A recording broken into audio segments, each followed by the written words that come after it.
Hello everyone, welcome back to a new tutorial video on how you can sign in into the online banking account of Kindred Bank. Before starting this video, please make sure to subscribe and do press the notification bell icon to get updated. So let's get this video started. First of all, you need to open any web browser on your PC as I'm using a Microsoft Edge for this. Now go in for new tab and search in for a Kindred Bank.com and press enter. Now here at the official web page of Kindred Bank, you need to scroll to the little down. Here you can see online banking is here.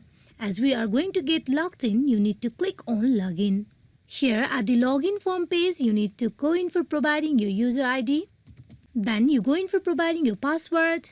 After you provide both the details, you need to click on submit where you will be able to get directly logged in into your online banking account of Kindred Bank. Just in case if you forgot your password of the online banking account of Kindred Bank, you need to click on the link given below, that is forgot password. Once you click on it, you will be redirected to another page where you need to follow the further instruction that has been provided. Then you will be able to have your password. Hope this video is fruitful for you all on how you can get logged in into the online banking account of Kindred Bank. Thank you.